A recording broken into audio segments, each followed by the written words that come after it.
surtout qu'au collège et lycée, je me fondais dans la masse. Je voulais pas. Enfin, j'ai toujours mon handicap, mais du coup, je voulais pas que les autres le remarquent, même s'ils le savaient très bien.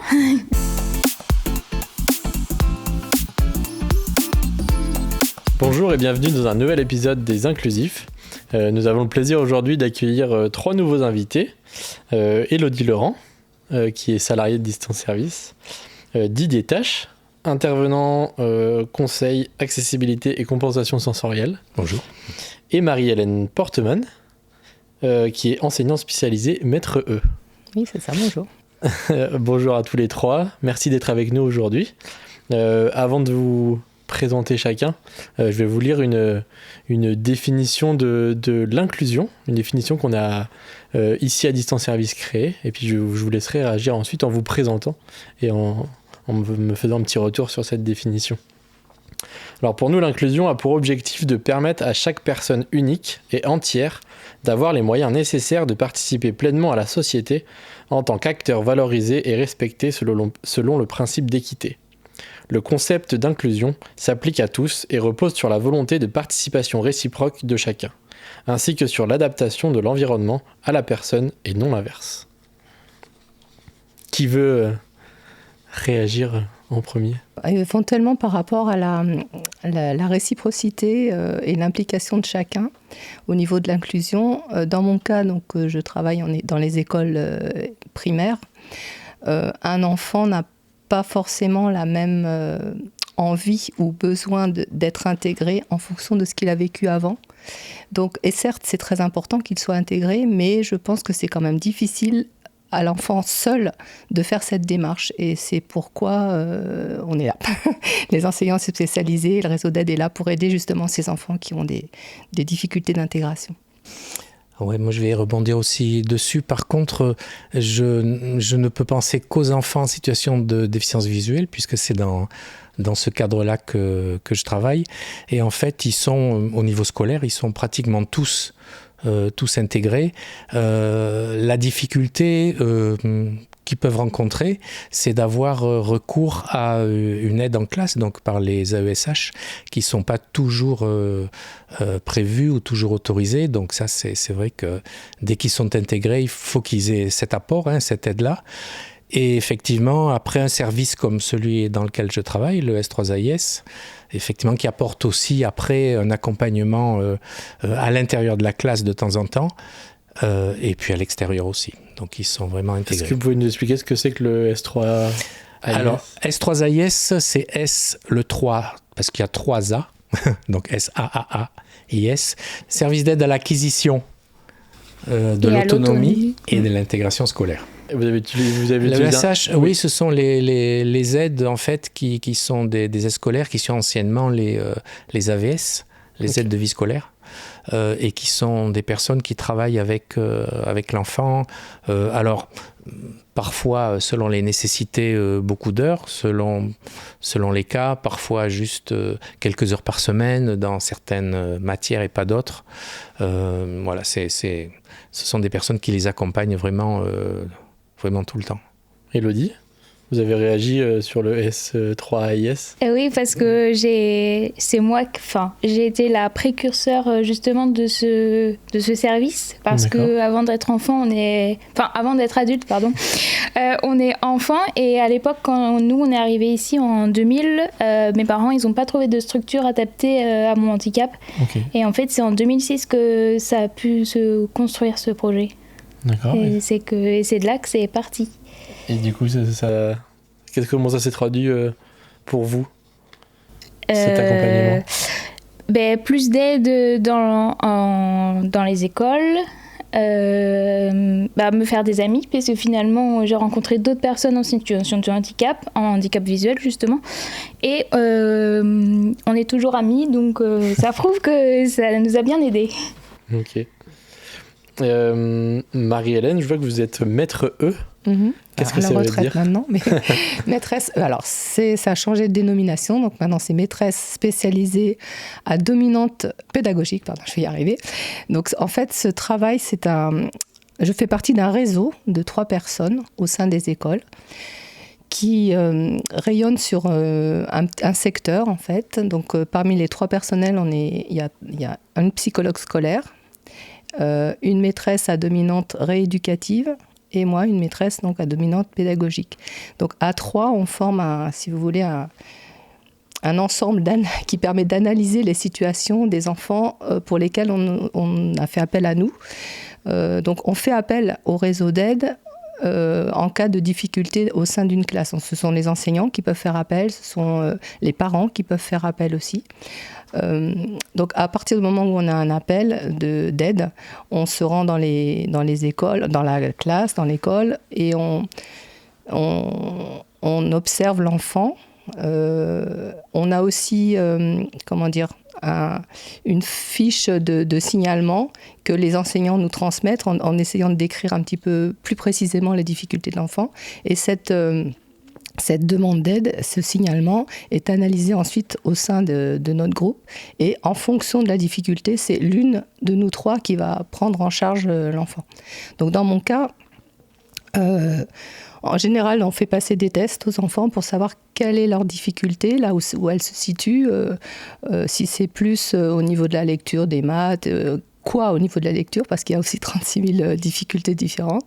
Et donc, les tests, une fois faits, je propose à l'enseignant un projet d'aide pour l'enfant individuel qui va s'inscrire dans un projet d'aide aussi collectif, parce que dans mon cas, je ne prends jamais d'enfants en individuel, c'est toujours un petit groupe, parce qu'au niveau des interactions entre les enfants, c'est plus facile de les faire réagir, de les faire progresser entre eux. Donc ça se situe autour d'une 15aine de séances, et ensuite, à la fin de cette aide, donc, on a un compte-rendu qu'on transmet à l'enseignant. Alors, ce qui est intéressant aussi, c'est qu'en fait, c'est pas une aide, c'est pas du soutien scolaire, parce qu'on cible un seul objectif où on est sûr que l'enfant va pouvoir progresser. Parce qu'en général, ces enfants-là sont en grande difficulté, manque de confiance, ils sont souvent en échec parfois depuis plusieurs années, et ils ont besoin d'être réassurés. Et c'est en grande partie le rôle de notre réseau, c'est de réassurer les enfants, de les remettre dans la classe avec une confiance en eux et qui va leur permettre d'avancer. Donc voilà. Donc après, on s'arrange toujours pour qu'il y ait qu'il ait une prestation en classe qui va lui permettre de montrer aux autres ce qu'il a su faire et ce qu'il sait faire maintenant qu'il ne savait pas avant. Donc c'est tout un ensemble. Voilà. Et on parlait de maître E, ça veut dire qu'il y a des... si j'extrapole, il y a des maîtres A, alors des maîtres voilà, B. A, B, C. Alors je ne connais pas le détail de chaque. Je sais qu'il y a des maîtres spécialisés pour les déficients visuels, spécialisés. Alors il y a je ne sais plus dans l'ordre, A, B, C. Enfin, après, il y a les déficients auditifs, déficients mentaux. Enfin, le déficient mental. Après, il y a des déficients... Alors, D, ce sont les maîtres, ça je suis sûre parce que j'étais formée avec eux. Ce sont les maîtres qui travaillent en Ulysse, donc qui ont en charge une classe, mais une classe d'enfants en difficulté. Alors maintenant, c'est plus une classe, ça a un peu évolué, c'est un dispositif, les Ulysse, et les enfants sont... c'est une indication MDPH pour être dans le dispositif Ulysse, mais ces enfants sont au sein d'une école, inscrits dans leur classe d'âge dans la classe, et ils sont pris en charge régulièrement par le maître D, donc, qui va travailler sur un objectif particulier sur leur projet individuel. Par contre, ces enfants, dès qu'ils peuvent, suivent l'enseignement de la classe. C'est un petit peu différent. Est-ce que vous pouvez nous préciser ce que ça veut dire, Ulysse ? Ulysse, alors unité localisée d'inclusion scolaire. Okay. J'ai révisé avant de venir. Parce que... Si je me permets de rebondir sur ce que dit Marie-Hélène, parce que nous aussi, au sein du S3AIS, on a des enfants qui sont en Ulysse, en classe Ulysse, donc mélangés avec d'autres enfants. Ils sont généralement beaucoup moins nombreux dans cette classe. Je crois que c'est un maximum 12. Celle à laquelle je pense maintenant, je crois qu'ils sont 7 ou 8. C'est peut-être moins, oui. Il y a parfois aussi des absences d'enfants, voilà, donc ça, ils sont pas nombreux. Et effectivement, de temps en temps, l'enfant auquel je pense rejoint aussi, il est en 6e, il rejoint la classe pour certaines matières, pour un tronc commun avec d'autres aussi. Ouais. Et ils ne se retrouvent pas forcément non plus tous ensemble au même moment.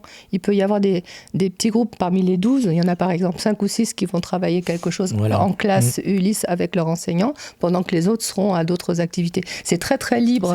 C'est plus comme autrefois, il y avait comment ça s'appelait ces classes Les CLIS. Alors CLIS, mais encore avant CLIS, c'était les classes d'adaptation qu'il y avait autrefois dans les écoles, où c'était vraiment, on regroupait les enfants en difficulté et ils restaient dans leur classe, et c'était la classe des enfants en difficulté. Et là, ça veut dire que votre dispositif S3AIS, ou vous en tant que maître vous n'avez pas un établissement de rattachement. Vous vous déplacez sur les structures en fonction des besoins. Ah voilà, c'est ça. Moi, je me déplace sur différentes écoles en fonction des demandes d'aide. Mais pour info, par exemple, le secteur qu'on a, il y a quand même 14 écoles. Et on n'est que 3. Donc voilà, ça, je dirais pas grand-chose de plus, mais c'est pas très facile. Et du coup, Elodie, le S3AS, il vous a accompagné de quelle classe à quelle classe pendant combien de temps ? De la 6e à la terminale, c'est-à-dire de mes 11 ans jusqu'à mes 18 ans. Parce qu'après, à 18 ans, on est considéré comme adulte, et donc plus enfant, et donc je bénéficiais plus du service. Et donc, alors ça a changé, c'est jusqu'à 20 ans maintenant. Ah voilà, j'ai raté le coche. Ouais. Et donc après 18 ans Normalement, on passe au service adulte, qui est le SIADV. Qui existait déjà avant le S3AS, mais du coup, j'ai pas bénéficié tout de suite parce que j'étais pas au courant que j'y avais le droit. Et donc, en fait, pendant plusieurs années, j'étais un peu seule. Vous utilisez encore un autre SIADV, ça veut dire quoi ?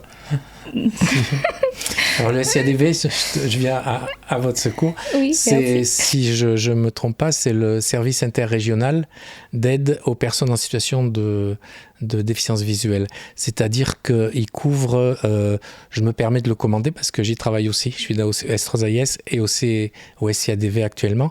Et en fait, il couvre les 2 anciennes régions et il accompagne les personnes qui sont ou bien en formation, ou bien en recherche d'emploi, ou bien en exercice aussi. Ce sont des travailleurs ou des gens qui ont un projet de vie professionnelle.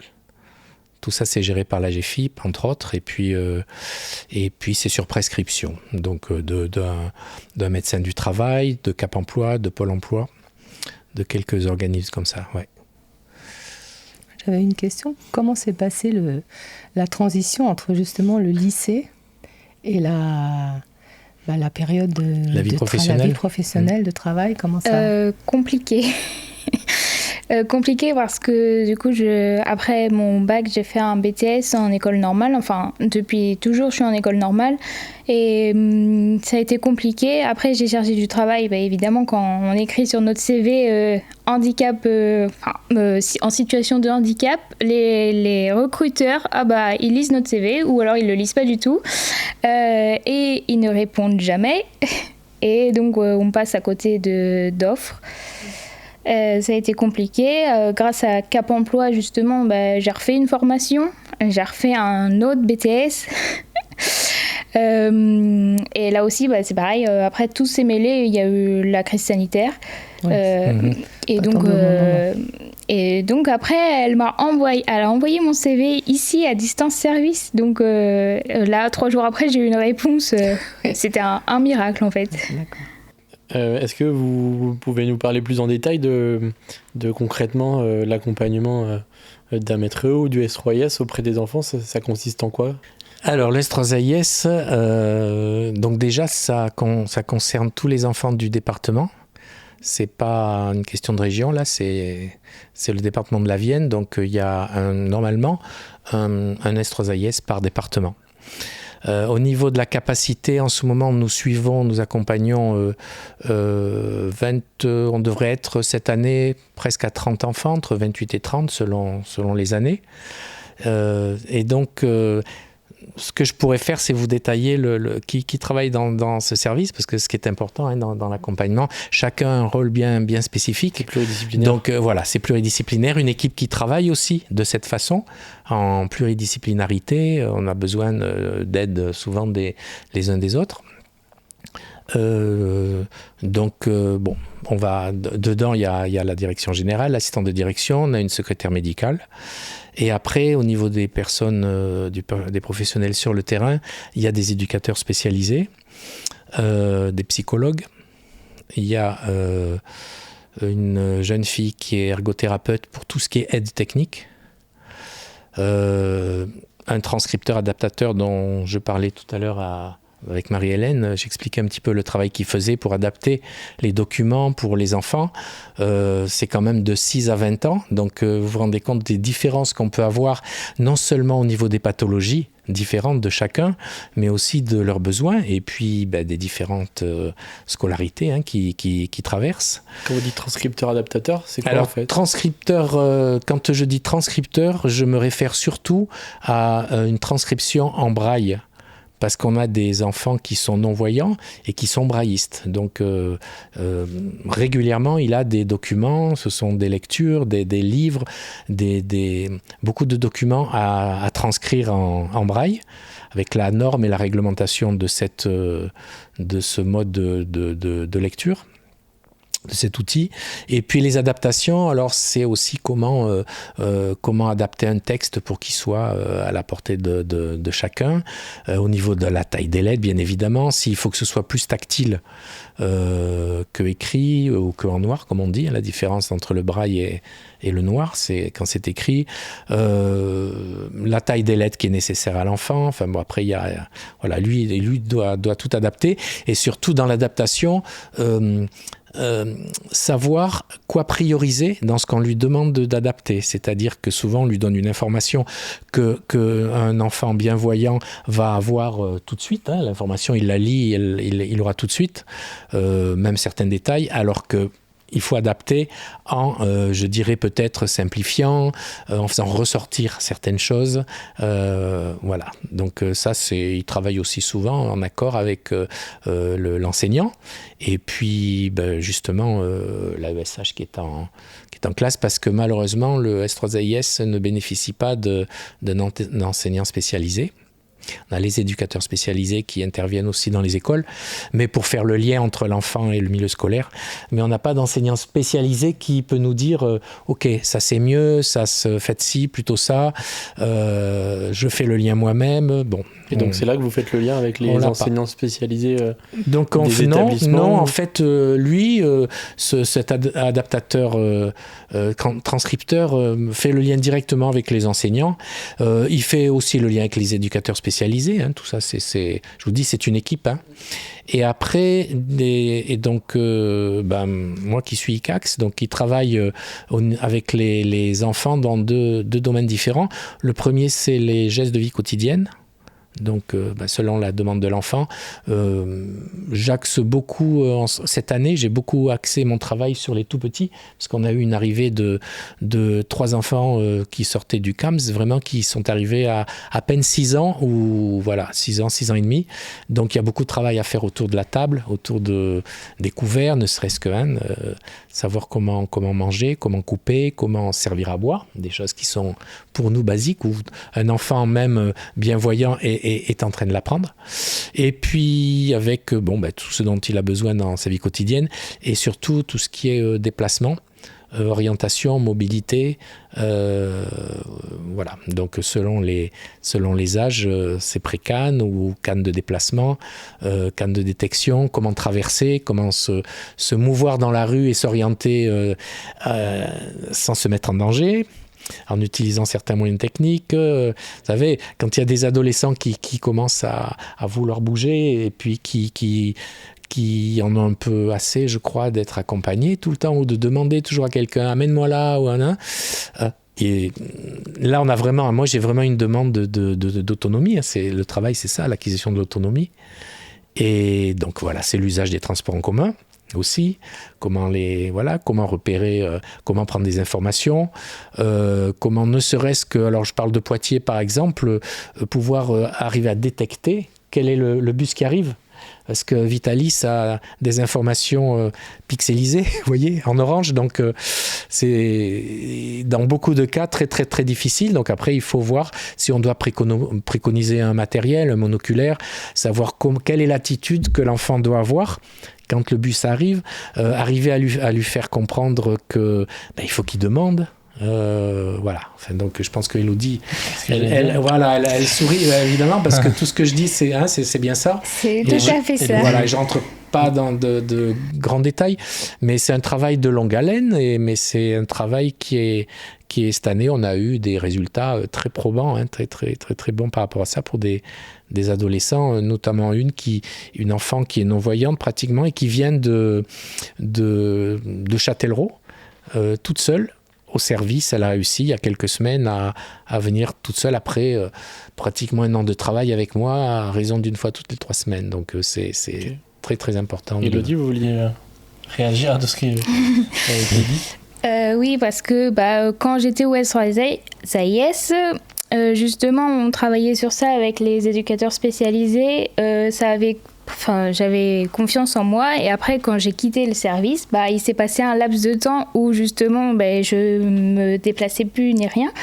Donc il y a 2 ans, j'ai repris contact avec le SCI-ADV justement pour faire un bilan et pour acquérir l'autonomie dont j'avais besoin.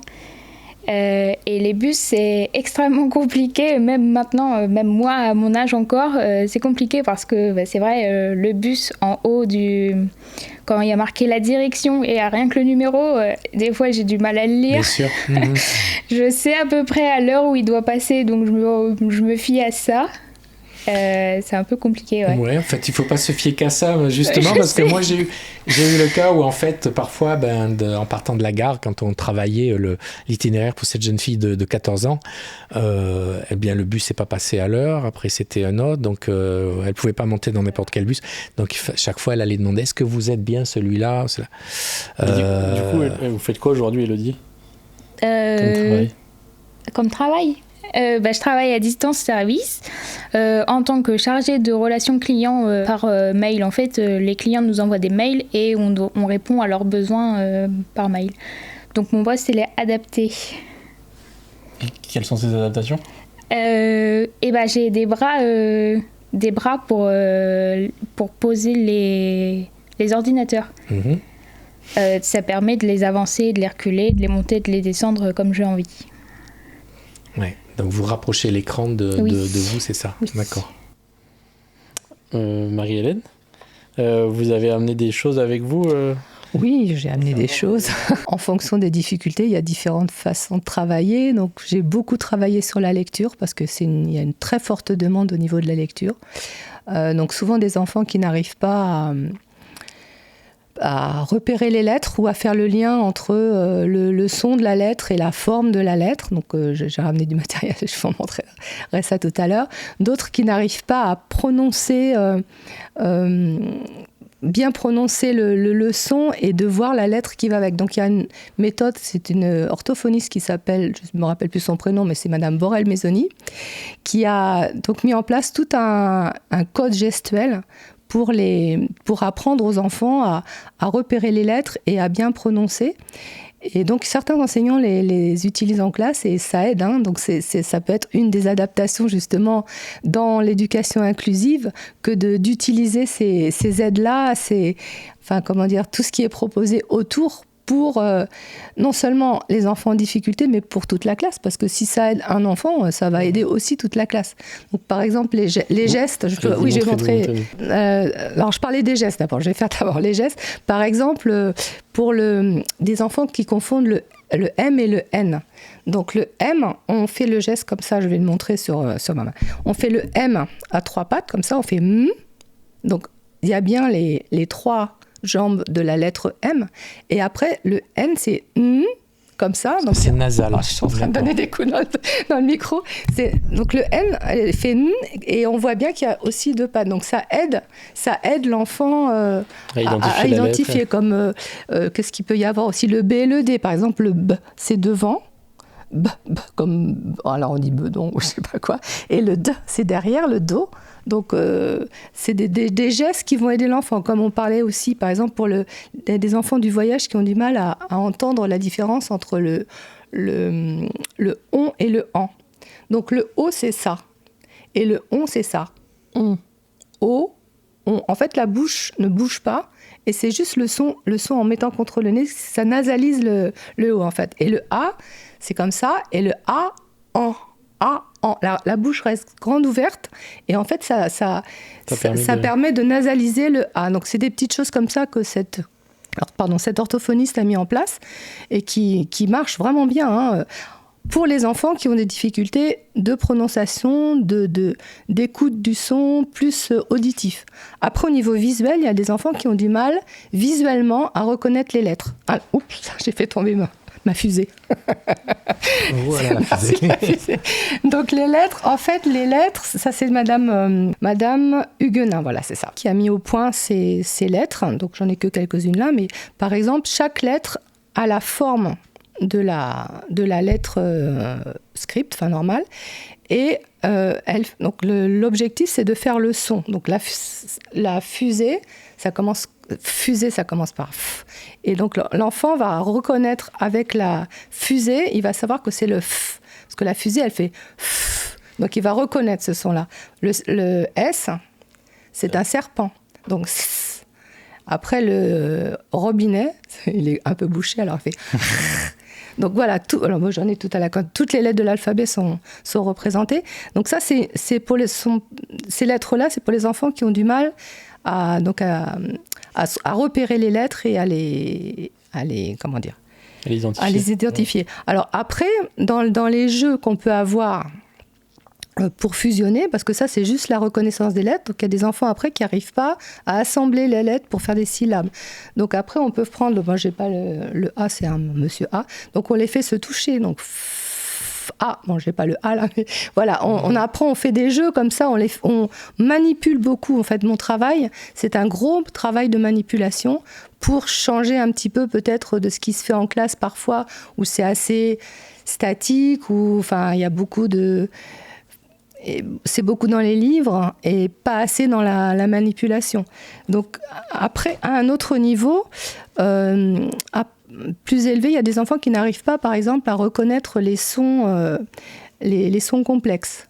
Donc il y a un maître anciennement qui a mis au point une méthode, Monsieur Ribano, qui a donné des couleurs au son. Alors par exemple, le on, il est marron. Donc marron, on. Donc avec les enfants, on va jouer comme ça. Donc on commence par les sons les plus... Le 1, il est vert parce qu'il n'y avait pas de 1. Donc c'est vert sapin, 1. Des choses comme ça. Il y avait le ou, c'est rouge, ou rouge. Donc le jeu qu'on fait souvent avec les enfants, c'est... On montre une carte comme ça. Qu'est-ce que tu as vu? Quelle couleur? Jaune. Oui, jaune, c'est quel son alors? O, oui, il y avait quoi comme lettre? A, U, d'accord. Mais il y en a plusieurs des O. Alors après, il faut qu'ils se repèrent si c'est celui-là ou celui-là. Donc c'est pour, entraîner les enfants à repérer vraiment les sons complexes qui marchent ensemble. Pas seulement lettre à lettre, parce que les enfants qui ont une difficulté à lire, souvent ils déchiffrent lettre à lettre. Et ça peut pas marcher comme ça. À un moment donné, quand on veut acquérir de la vitesse, il faut justement repérer les graphèmes qui marchent ensemble. Donc voilà. Et puis après, il y a des petits jeux, des jeux de famille, tout ça c'est fabrication. Donc tous les familles des hauts, les familles des mots, les familles des bas, enfin voilà, des jeux comme ça. Donc ça c'est pour vraiment tout ce qui est lecture et entraînement rapide. Je travaille aussi beaucoup avec des mots flash, c'est-à-dire que ce sont des étiquettes, les mots courants qu'on n'a plus besoin de lire, comme je sais pas, qu'est-ce qu'il y a, un, une, des, le, les, enfin tous les petits mots. Au début, je les entraîne à faire très très vite comme ça, et je cache et ils doivent lire très vite. Donc ça, c'est une façon de travailler. Après, au niveau de l'adaptation des textes, comme vous adaptez en braille, moi, j'adapte au niveau de la taille aussi déjà, parce que les enfants, ils ont l'impression souvent, quand c'est écrit plus gros, que c'est plus facile. Donc, on grossit les textes, et c'est aussi une réalité. Hein. Plus c'est gros, plus ils ont de facilité à lire. On écarte les lignes aussi pour qu'ils se repèrent mieux dans les textes. Ah oui, ça fait partie des adaptations aussi. Ouais. Alors, souvent, on grise les lettres qu'on n'entend pas. Par exemple, je ne sais pas moi, jamais, on n'entend pas le S dans jamais, donc le S va être grisé. Et le AI va être souligné pour penser que c'est un son complexe. Alors, les enfants qui ont du mal... ça pourrait être adapté pour n'importe qui, dans n'importe quelle classe. Hein. Ça peut aider tout le monde. Enfin, je veux dire, ça gêne personne que les lettres soient grisées. Ça gêne personne que les sons complexes soient soulignés. Par contre, ça aide ceux qui en ont besoin. Et ceux qui en ont besoin, en plus, ils peuvent colorier le son complexe pour les aider encore en plus à se repérer. Donc voilà, ça c'est une... Et du coup, j'allais faire une transition avec Elodie sur ce que vient de dire Marie-Hélène. Vous avez appris comment à lire? Est-ce que vous avez des adaptations Pas du tout. Quand j'ai commencé le CP, puisque c'est à ce moment-là qu'on commence à lire, j'étais en face au tableau, la maîtresse nous faisait lire et elle comprenait pas que je voyais rien. Enfin, elle trouvait pas ça logique en fait. Et pourtant, j'ai appris comme tout le monde à lire, à écrire et ma bibliothèque le prouve. J'ai plein de livres et je lis toujours autant et voilà. Mais j'ai pas du tout appris comme elle l'explique. J'aurais bien aimé comme ça aussi. Après, effectivement, Elodie, c'est que le S3AIS n'a été créé qu'en 2009. 2006. Donc, officiellement, ils ont commencé à travailler. Ils étaient en centre-ville. Enfin, oui, c'est ça. Votre entrée au S3AIS, elle est de 2009. Donc, c'est vrai que les années d'avant, c'était plus difficile. Je pense qu'il n'y avait peut-être pas encore de service. Et aujourd'hui, vous avez des adaptations pour lire ou... Non, aujourd'hui j'achète n'importe quel livre dans le commerce et je le lis comme ça. Vous avez une loupe ou quelque chose Oui, pour j'en ai grossir, une. Ouais, elle prend la poussière en fait. Ah bon, c'est bien, vous en avez pas besoin. Vous utilisez beaucoup l'audio aussi peut-être? Pas du tout. Pas plus que ça, d'accord. Non. Je préfère lire en fait, voir les mots. Voir les mots. Je préfère les voir que de les entendre. Ça veut dire que lors de votre scolarité, vous aviez pas forcément d'adaptation sur des grossissements des deux cours ou... En primaire, donc de CE1 à CM1, j'étais à Poitiers dans une classe justement, une classe spécialisée où on était très peu. La maîtresse était vraiment là pour nous, donc elle adaptait tout. Après, je suis arrivée au collège. Au collège, on m'a dit que c'était à moi de m'adapter et pas aux enseignants.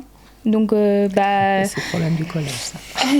Au tableau... Ça existe encore, ça. Hein? Oui, ça existe encore. Ça existe. Au tableau, j'étais devant, mais comme je voyais rien, j'entendais... Enfin, je copiais tout à l'oreille. Mes camarades, les gentils, me passaient leurs notes. Mm-hmm. En fait, j'ai fait comme ça à chaque fois. Du coup, ça vous a demandé quand même une certaine adaptation, encore aujourd'hui? Oui. Oui, parce que même au lycée, j'expliquais mon cas, mais oui, c'est bien, vous restez au fond de la classe, et puis si vous avez du mal, c'est pas grave, vous vous débrouillez en fait. D'accord, je me débrouille, hein. On verra bien. Bon, ça a marché, mais bon. Moi, c'est le souci souvent, on a eu le cas d'élèves comme ça, que les enseignants de primaire avaient bien pris en charge au niveau de la dyslexie, avaient bien adapté, grossi les textes, simplifié, voilà. Et puis, ils avaient repris confiance en eux, alors que c'était des enfants vraiment qui étaient en échec scolaire parce qu'ils croyaient qu'ils étaient incapables, en fait. Non, c'est pas ça, c'est leur problème de dyslexie qui faisait qu'ils n'arrivaient pas à lire comme il faut. Et une fois partis au collège, ça a recommencé. Et là, ils ont replongé parce que s'il n'y avait plus de prise en charge comme ça avait pu être fait au primaire, où on est effectivement beaucoup plus proche des élèves, on les connaît bien. Les enseignants, ils ont plusieurs classes. Je comprends que ça peut être difficile d'adapter aussi pour eux. Mais au-delà c'est dommage. De tout ce que vous mettez en place, de vos dispositifs, qu'est-ce qu'on peut faire encore pour favoriser l'inclusion dans la scolarité des enfants sur handicap, au-delà des handicaps qu'on a pu parler, mais qu'est-ce qu'il faudrait pour vous? plus de personnel pour adapter. Nous, un enseignant pour 14 classes, c'est pas assez. Dans les demandes, j'étais obligée de faire des tris. En début d'année, j'allais voir certains, et puis en fin d'année, les autres, ils devaient attendre jusqu'à la fin de l'année. Alors, on priorisait en fonction des niveaux de classe. Par exemple, à la rentrée, on allait plutôt sur les CE1 ou les CE2. On laissait les CP un peu se débrouiller, faire connaissance avec l'institutrice ou l'instituteur, l'enseignant. Et voilà. Et après, on prenait les CP à partir de février-mars, quand là, on voit que ça commence à être difficile. Mais les CM1, CM2, c'était quand on avait du temps, quoi. Parce que il y en avait... On n'est pas assez nombreux. C'est pas possible. Je vois sur le secteur où j'étais, quand je suis arrivée, on était 5 ou 6, je sais plus. Et on a fini à 4. Et encore déjà, à 5 ou 6, on avait du mal à tout faire. Dans le cas du handicap visuel, ça va être un peu différent, déjà de par l'existence du S3AIS. Par contre, au niveau de l'inclusion, aussi, moi, je pourrais dire que plus de personnel, oui, mais aussi beaucoup ce qu'on essaye de faire nous régulièrement, une sensibilisation aussi au milieu à ce handicap. Parce qu'en fait, oui, l'enfant peut être dans une classe. Nous, on les a à partir du cours préparatoire. Du CP, et puis après jusqu'à 20 ans, ils passent le bac, et puis s'ils doivent continuer un petit peu des études supérieures, on est là. Mais par contre, on organise souvent, nous, des sensibilisations dans les classes d'abord, parce qu'il y a un enfant concerné, auprès de ses pairs quand même, et puis des professeurs. Mais c'est important quand même qu'il y ait un éveil des consciences, comment vous expliquer, qu'on puisse mettre en situation de handicap visuel les autres enfants. Ça évite plein de choses. Généralement, ça se passe bien, pas toujours. Donc, vous voyez, pour qu'après... C'est vrai que quand on a fini, tout le monde dit oui, c'était bien, c'est super sympa, c'était même drôle, mais il faut que ça dure après, que ça rentre vraiment dans la tête et puis aussi du professorat qui à un moment donné disent oui, effectivement, je ne dois pas hésiter à demander de l'aide pour ça, à demander de... Voilà, donc c'est important aussi, tout ça, d'ailleurs... Pour les écoles, pour les enfants, puis pour le tout public, je dirais. Parce qu'on le fait même pour le ACADV, ça, dans les entreprises. Il y a la question aussi des AESH, non, qui est aussi le fait qu'il y ait... Et alors formation. Ils ne pas assez formés. Alors, là-dessus, je vais vous répondre effectivement, très clairement. On se heurte à deux problèmes. Le premier, c'est qu'effectivement, alors former à des techniques particulières, parce qu'après dans le rapport et le travail au sein de la classe, ça va, mais même au niveau, comme vous voyez, le matériel peut-être à penser, à créer, à faire des choses, à proposer. Mais si on parle d'enfants braillistes, par exemple, on va avoir un problème est-ce qu'ils connaissent le braille, est-ce qu'ils savent travailler sur, par exemple, un Easy Time, sur une plage braille, comment ça se coordonne avec l'ordinateur, l'écran, etc. Donc là, il y a souvent des lacunes. Et puis, le plus important, c'est que souvent, il n'y a pas le temps imparti que mérite l'enfant, dont l'enfant a besoin. On a des enfants, nous, qui ont peut-être 2-3 heures par semaine ou 4, alors qu'ils en auraient besoin de beaucoup plus. Ou alors, c'est des AESH qui ont un travail partagé, c'est-à-dire ils ont vraiment beaucoup de temps de travail, mais ils sont un petit peu avec un enfant déficient visuel, un autre enfant qui a un autre handicap ou une autre... c'est mutualisé, en fait. Voilà. Alors, on sent qu'il y a des moments où l'enfant, il lâche un peu.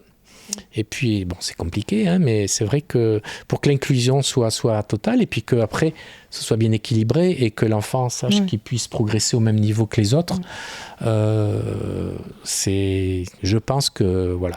Après, nous, souvent, l'appui qu'il manque, on essaye de l'apporter d'une autre façon. Je voulais revenir là-dessus aussi par rapport justement à l'aide qu'on peut apporter. Donc, moi, je travaille effectivement en petits groupes, mais aussi dans les classes.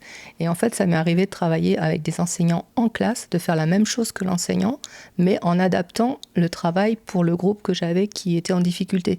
Et cette façon de faire avec l'enseignant en même temps que l'enseignant, ça permet à l'enseignant de voir comment on travaille nous, et aussi de s'imprégner de ces techniques et de cette façon de faire.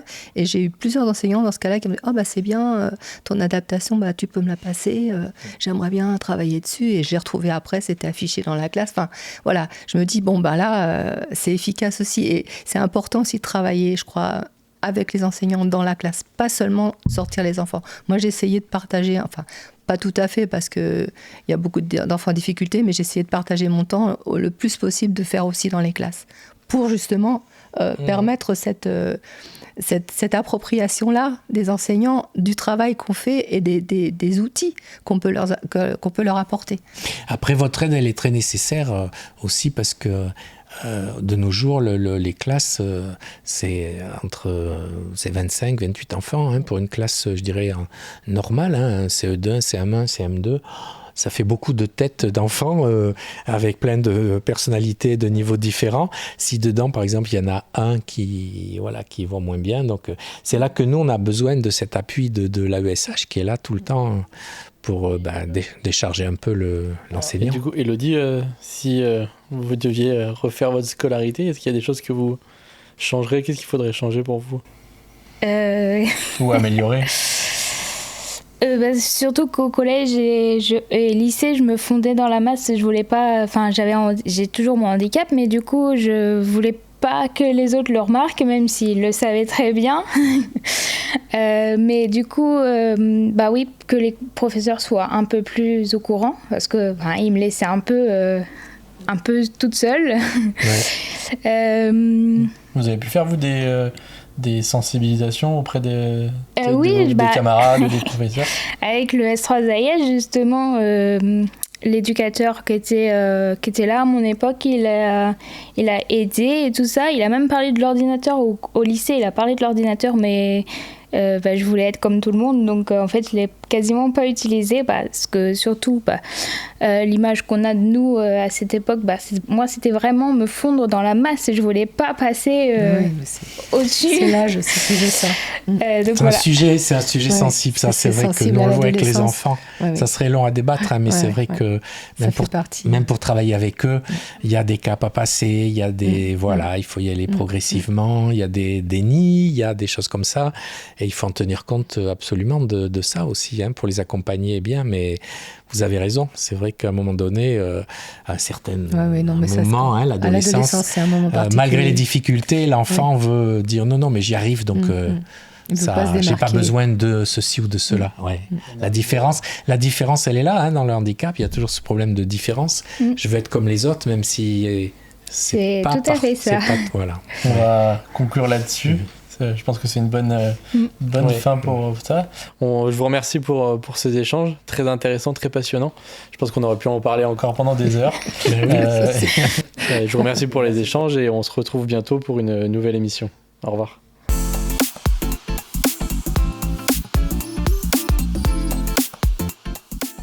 SAAAIS, qui est le service d'aide service d'aide. Ah, j'ai un trou. C'est pas grave. Service d'aide à l'acquisition de l'autonomie et de l'intégration scolaire. Comme ça, donc je suis en train de donner des coups de notes dans le micro. Donc le N, elle fait N.